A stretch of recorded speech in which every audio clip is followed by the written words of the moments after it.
Oui. Allô? Allô? Allô? Ouais, je vous la passe. Allô? Oui?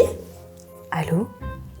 Hello, welcome to Lolo Baby Show. J'espère que vous allez bien. Je suis ravie de vous recevoir ici pour la hotline avec Mélanie. Moi-même. Comment tu vas? Ça va. Tout va bien? Ça va. Et toi? Et Marrakech, comment ça se passe? Trop bien. Mais- J'ai bonne mine, non? Ah oui, Voilà. oui. C'est le Maroc. Ça se voit. Alors, tu connais un petit peu le concept de l'émission? Oui. Ah! J'ai hâte de voir les témoignages. Voilà, Et tout j'ai à hâte fait. de donner des conseils. Ah voilà, on va vous donner Même des petits si- conseils. Dans nos vies, c'est là. Merde. Voilà. Très bien.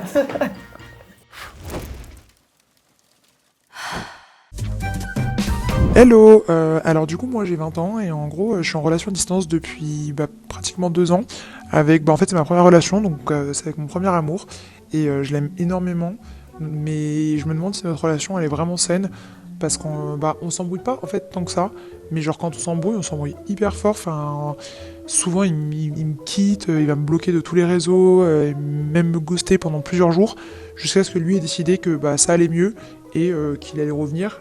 Et en fait, on doit même faire presque comme si de rien n'était. Je me suis même demandé s'il m'avait pas trompé. Enfin, j'avoue que j'ai un peu du mal à comprendre. Et pourtant, quand on est ensemble, c'est parfait. Genre, on s'embrouille jamais ensemble. On s'amuse trop, c'est trop cool. Mais dès qu'on rentre tous les deux chez nous, dans notre ville respective, au bout de quelques semaines, ça part vite en cacahuète. Donc voilà, mais d'un côté, moi j'ai pas envie de le quitter parce que j'ai l'impression que je peux pas vivre sans lui. Genre, je l'aime tellement, mais quand il y a des embrouilles comme ça me fait tellement de mal.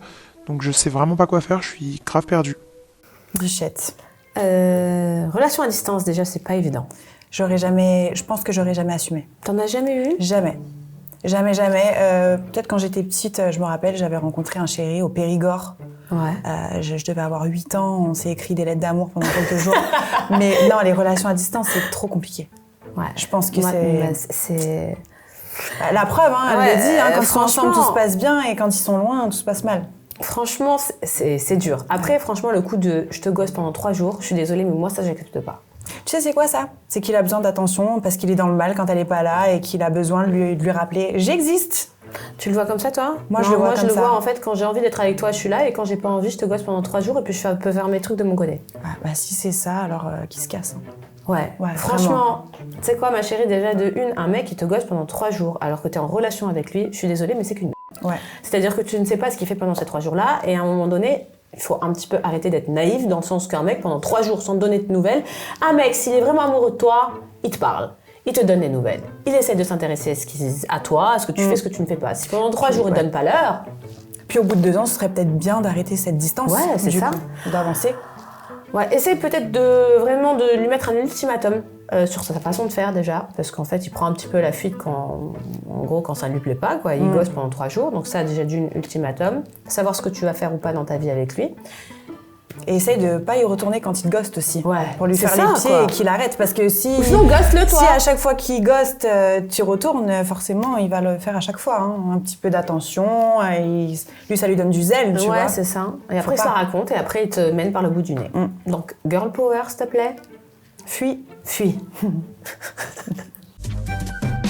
Salut Lolo, alors moi du coup depuis quelques mois en fait j'ai pris beaucoup de poids, c'est venu progressivement et pas sans raison, je pense que c'est dû à l'arrêt de la cigarette parce que je fume quand même, je fumais depuis de nombreuses années et là au total j'ai pris plus de 12 kilos alors que j'étais hyper mince et toute ma vie j'ai toujours eu une silhouette vraiment sculptée parfaitement et mes proches me font grave des réflexions et je sais que c'est pas volontaire, ils veulent pas me blesser mais malgré tout ça me pèse, même moi je vois la différence sur mon corps et j'ai changé la manière de m'habiller alors que j'ai toujours été coquette mais là j'ai besoin de me cacher un peu derrière des vêtements amples, des vêtements noirs juste pour cacher ma prise de poids parce que je sens que les hommes ils me regardent plus pareil et voilà, j'ai peur de pas rencontrer d'hommes à cause de ça, je me sens mal dans mon corps donc voilà, je sais pas si vous avez des petits tips pour perdre du poids et se sentir s'aimer plus dans son corps. Voilà, je vous fais des bisous. La confiance en soi. Ouais. Moi, je pense que peu importe le poids que tu fais, alors je la comprends beaucoup parce que j'ai perdu énormément de poids ces derniers mois. Toi, c'est l'inverse. On fait que de m'en parler tout le temps et automatiquement, non, inconsciemment plutôt, je me cache derrière de l'oversize parce que, soi-disant, je me dis que c'est la mode, etc. Et en fait, plus on te le répète, plus t'es là-dedans. Mais en fait, il faut, à partir du moment où tu assumes ton poids et ton apparence, je te promets que t'as l'impression que le regard des gens, il change et t'as confiance en toi, en fait. Donc, je pense qu'il faut qu'elle essaye de faire abstraction de ses réflexions et qu'elle essaye, tant bien que mal, d'assumer, ou alors vraiment d'essayer de perdre du poids si elle se préfère plus mince, tu vois. Après, moi, je te dis la vérité, j'arrive à la comprendre aussi parce que là, elle dit, en gros, elle a toujours été mince, elle a pris du poids d'un coup, elle a pris 12 kilos. Ça me rappelle un petit peu moi pendant ma grossesse, c'est-à-dire que j'ai toujours été très mince, très svelte, toujours très, entre guillemets, avec un corps fitness, quoi, tu vois. Quand je suis tombée enceinte, j'ai pris 28 kilos. Donc forcément, quand j'ai accouché, ce n'était pas mon corps. Tu te rappelles dans le RBM, je me rappelle encore que tu le disais, faut que je me... Ça y est. C'était pas moi, tu vois. Et même je me sentais pas à l'aise, quoi. J'étais pas, attention, j'étais pas grosse, mais je me sentais pas bien dans mon corps, tu vois. Et c'est vrai que tout est... On a beau dire ce qu'on veut, mais tout est en lien avec comment tu te sens. Si tu es bien dans ton corps, forcément, ça va se ressentir. Ça va se ressentir dans ta vie amicale, dans ta vie sentimentale, dans ta vie familiale, dans ton boulot, partout. Et quand tu es mal, tu as une sorte d'aigritude qui arrive. Mais ça, même toi, tu t'en rends même pas compte, quoi. Tu vois ce que je veux dire? Et du coup, en fait, il y a tout qui est en lien avec le physique. Et t'as beau dire ce que tu veux, il y a certaines personnes qui vont dire « Non, moi, je m'en fous. » Non, c'est faux. Quand tu te sens fraîche, et bah tu te sens fraîche. Et tu peux faire tout ce que tu veux, tu te sentiras toujours fraîche. Donc, moi... Personnellement, je vois que cette situation, elle te pèse de ouf, mais les bouchées doubles pour récupérer le corps que tu avais. Parce que tu en souffres, là, à l'heure actuelle. Et je pense qu'il faut que tu positives aussi dans ta tête, parce que du coup, le temps que tu retrouves ton corps ou pas, le temps que tu te remettes au sport ou que tu reprennes une alimentation, parce que tu perds pas 12 kilos comme ça. Tu vas dégager quelque chose de plus solaire et du coup, je pense que les gens te feront moins de reproches, de réflexion, et tu seras mieux et tu vas y aller plus sainement et tu vas retrouver ton corps. En tout cas, bon courage, parce que c'est vrai que c'est pas évident et quand on n'est pas bien dans sa peau, ça se ressent au quotidien. Donc bon courage à toi, mais les bouchées doubles, 12 kilos, c'est pas la mer à boire. Il y a du sport, il y a des façons de perdre du poids, substituts de repas qui fonctionnent très bien. Vous avez aussi des programmes sportifs, des programmes nutritionnels. Voilà, maintenant il faut mettre les bouchées doubles, il faut y croire, il faut s'y tenir. Et il faut le faire pour toi, pas pour les autres aussi. Laura, il faut absolument que tu m'aides. Je suis dans une galère pas possible. Je t'explique. En gros, j'ai un plan régulier, on se protège, même si des fois j'avoue qu'on fait des petits oublis. Je pense que tu vois où est-ce que je veux en venir. Et j'ai des retards dans mes règles. Mais pas un petit retard. En plus, je suis régulière, du coup, c'est pas du tout normal. Du coup, je suis allée à l'infirmière de mon lycée et elle m'a donné un test de grossesse parce que j'avais pas envie d'aller en pharmacie. Et il s'avère qu'il est positif. Je suis enceinte et je sais pas du tout comment gérer ça. Enfin, c'est vraiment la panique dans ma tête. J'ai pas du tout envie de le garder parce que forcément, j'ai 18 ans, j'ai pas une situation stable, j'ai pas envie d'en parler à mes parents. Puis avec ce mec-là, c'est pas du tout stable, je suis pas en couple, c'est mon plan cul. Je peux pas garder un enfant. Et avorter, j'y pense, mais ça me fait très très peur. Du coup, je sais pas du tout quoi faire, comment en parler à mes parents. Est-ce que je peux avorter sans le dire à personne? Est-ce que je dois avorter? Est-ce que c'est bien? Trop de questions dans ma tête, j'ai besoin d'aide. Waouh! Ouais, ça c'est waouh. C'est chaud. Planning familial, ma belle, direct. Planning familial, je sais pas si, vu qu'elle a 18 ans, peut-être, je sais pas si elle va payer quelque chose ou pas. Je pense pas. Mais je sais qu'au planning familial, t'as tout, t'as contraception, t'as le rendez-vous avec le gynéco. Il y a absolument tout qui est encadré et c'est vraiment sérieux et c'est vraiment bien. Et ça peut être anonyme si tu le demandes, donc personne sera au courant. Par contre, si j'ai quand même un conseil à te donner, garde-le pour toi, mais si t'as une amie, qu'elle partage ce moment avec toi. Au planning familial, t'as même des psychologues. Voilà. Parce que ça arrivait à une copine à moi, mais nous on était mineurs, mais t'as même des psychologues et c'est super bien fait, c'est super bien encadré. Et n'oublie plus de te protéger surtout.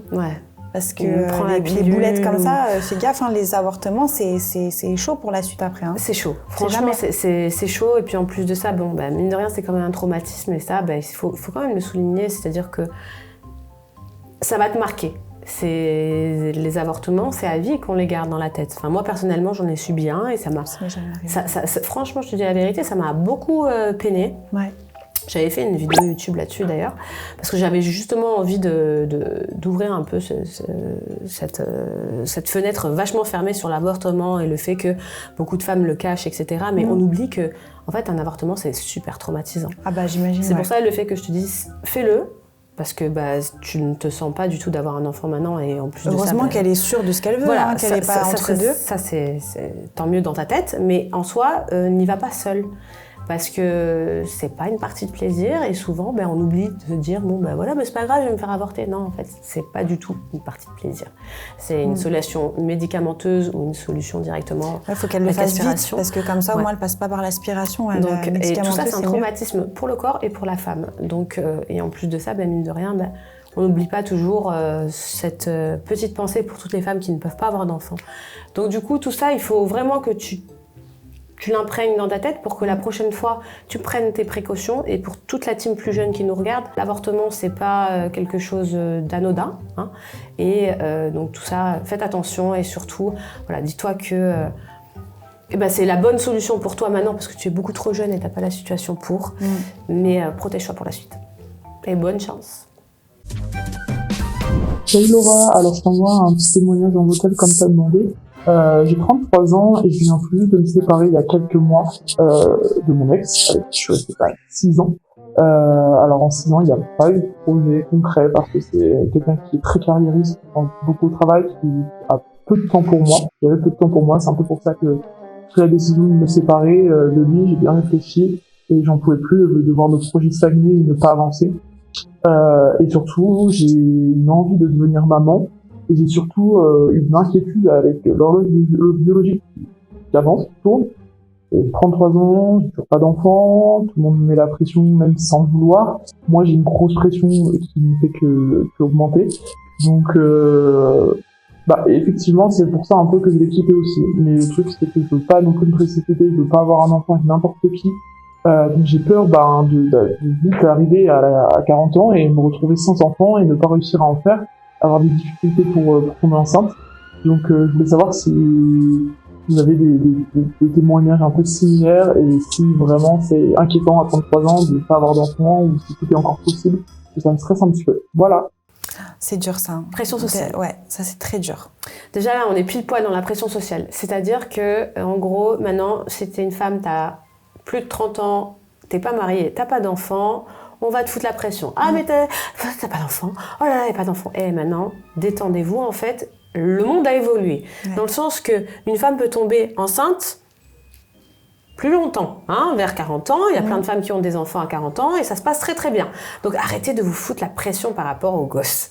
S'il vous plaît, en fait. Parce que moi, je te dis ça parce qu'en fait, ça m'est arrivé, tu sais, quand j'étais avec Nico, j'avais énormément de pression. Genre, c'est quand qu'elle tombe enceinte ? Oh, vas-y, elle est plus toute jeune. Ah, c'est quand qu'elle tombe enceinte ? Mais c'est quoi ça ? Moi, je m'en suis toujours foutue de ça. Moi, l'horloge biologique, j'ai 31 ans. J'ai pas d'enfant, pas de mec. Mais je connais énormément de femmes à 31 ans, même 35 faut ans, relativiser. qui n'ont pas d'enfant. Après, j'ai l'impression qu'elle a quand même très envie d'avoir un enfant. Ouais. Moi aussi, j'aimerais bien être mère. Pour moi, c'est quelque chose pour une femme qu'on doit vivre si on a la chance de pouvoir le vivre. Mais il faut pas se mettre la pression parce que plus tu te mets la pression, plus je pense que tu recules les chances. Et non, faut pas. Ouais, je suis complètement d'accord. Ça arrive quand ça doit arriver et ça arrive avec la bonne personne. Voilà, c'est ça. Donc, calm down, ok. Et puis ça arrive même solo. Tu sais qu'il y a quelques jours en arrière, sur mes réseaux, j'ai dit, les filles, je pense que si je pouvais avoir un enfant solo, j'en aurais déjà au moins 3-4. Et on m'a parlé des FIV, etc., etc. Après, c'est autre chose. Attention. Mais ouais. Parce que je te jure que un enfant seul, c'est dur. Ouais. Au quotidien, attention. Ouais, ça doit être dur, c'est clair. C'est dur. Et moi, je te dis la vérité, j'ai vécu donc ma grossesse avec Nico. Et franchement, une grossesse seule, je me dis, waouh. Ouais, ça doit être compliqué, c'est autre chose, tu quoi. vois. Mais si vraiment son souhait, c'est d'être maman et qu'elle se met la pression avec soit un homme ou soit avec son âge, ma belle, demain, si vraiment ton souhait, c'est d'avoir un enfant et que t'arrives presque à la fin de tes ragnagnas, que tu te rapproches de la ménopause, je suis d'accord. Il y a d'autres solutions. Après, dis-toi quelque chose. Ça peut te faire relativiser. Voilà, si ça peut te faire relativiser et surtout enlever ton anxiété. Ouais. Mais bon, t'as le temps. tranquille. Hein. Et on n'est pas... 33 ans, c'est jeune encore. 33 ans, c'est jeune. Et quand tu me dis, 40 ans, pas d'enfant, il y a des femmes, elles tombent enceintes à 42 ans et ça se passe très très bien. Donc en fait, la vie, c'est pas une course, en fait, pour ma part. Hein. Je parle de ça aussi parce que... Il n'y a pas de schéma aussi. Non, il n'y a pas de schéma. La vie, c'est pas une course. Chaque personne est différente. Chaque personne a une destinée différente, un destin différent. Donc du coup, détends-toi. Et plus tu vas te mettre la pression, moins tu vas tracter en fait toute la situation pour tomber enceinte et justement pour trouver quelqu'un, etc. etc. Quand t'as ton ex qui était super carriériste, c'était pas le bon. Donc tu trouveras quelqu'un. Chaque pot a son couvercle. En plus, elle a eu le courage de le quitter quand même. Ouais. Donc c'est que t'es une warrior et que t'inquiète, ça va le faire. Mais ne t'inquiète pas pour les bébés, ça arrive. Moi, j'aimerais bien en avoir un deuxième. Ah ouais, c'est vrai. Ouais. Mais pourtant, tu te mets pas la pression à te dire... Non, de toute façon... non, je me mets pas la pression parce que je me dis, écoute, si demain je dois rencontrer quelqu'un et si j'ai la chance d'avoir un deuxième enfant, tu vois, ça sera le destin, quoi. Mais non, je me mets pas forcément la pression. Après, bon, j'ai 34 ans, tu vois, mais je me pose pas forcément la question. Ouais. Donc, tranquille. Ça arrive quand ça arrive, si ça doit arriver. Ouais. On va y arriver. Ouais. Coucou Laura, je vais t'expliquer mon souci. Alors en fait, c'est un peu drôle, mais mon mec a un appétit sexuel assez énorme, même trop énorme. Et en gros, moi, plus du tout. J'ai plus de libido, je sais plus être spontanée dans notre vie sexuelle. Je te rassure, dans notre couple, tout va bien, je l'aime, il m'attire toujours autant et on n'a vraiment aucun souci à part ça. Mais le truc, c'est que du coup, il me fait culpabiliser parce que lui, il a très très envie et moi, pas du tout. Du coup, forcément, je me force un petit peu parce que l'appétit vient en mangeant. Mais c'est pas la bonne chose parce que il a tout le temps envie et moi non. Et je sais pas comment faire parce que forcément lui il est frustré, j'ai pas envie qu'il aille voir ailleurs parce que il a l'impression que je le satisfais pas assez. Mais d'un côté, j'ai pas du tout envie de me forcer encore. Donc je sais pas trop quoi faire. Est-ce que tu pourrais m'aider pour peut-être repimenter ma vie sexuelle ou tout simplement me dire pourquoi est-ce que j'ai plus de libido? Merci. Faut manger du gingembre. C'est absolument ce que j'allais dire. Faut manger du gingembre. Non mais là, ouais. Alors tu sais ce qu'il y a d'autre aussi? Thérapeute aussi. Ah ouais, les films porno. Films porno, ça peut regarder à deux un film porno. Ça peut un peu pimenter ta vie sexuelle. Mais aussi, tu sais, il y a des plantes, je crois, où c'est vendu en pharmacie, pour booster la libido. J'ai jamais eu de problème de libido. Moi non plus. Ouais. Enfin, moi, personnellement, je suis en diète depuis un moment. Ouais. Mais l'envie est là. L'envie est là. Ça se passe bien. Mais en soi, tu vois, après, peut-être que je pense que c'est vraiment la routine. Elle est en couple depuis longtemps. Enfin, tu vois, le mec, voilà. Ça m'arrive, moi aussi, d'avoir des périodes où j'ai moins envie que d'autres. Je sais pas depuis combien de temps ça t'arrive, mais je pense que c'est normal. Puis, elle doit se mettre la pression aussi parce que son homme a très envie. C'est ça. Donc, du coup, il y a le contraste. Mais tranquille, parle-en avec lui. Teste après, des petits jeux, est-ce que tu prends la pilule ou pas? Parce que tu sais que la pilule, moi, de source sûre, je vous dis la vérité, la pilule, pour moi, il y a énormément de femmes qui me l'ont dit. Même moi, quand je la prenais, franchement, je parle de ça il y a longtemps parce que je la prends pas, mais en soi, ça te casse ta libido. Ah, je l'ai pris quasiment toute ma vie, ça m'a jamais cassé ma libido. Bon, c'est un tox alors. Non, mais je pense qu'il y a plein de manières de repimenter. Pimente un petit peu. Essaye de voir aussi les solutions naturelles pour booster ta libido.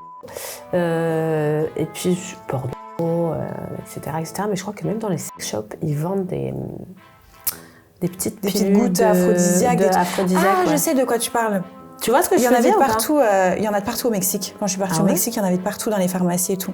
Je sais plus comment ça s'appelle. C'est Mel Explore au Mexique. Mais oui, il y a des trucs aphrodisiaques. Ouais, il y a des trucs aphrodisiaques. Des petits trucs comme ça, quoi. Et le chocolat? Le miel. Ah, le miel.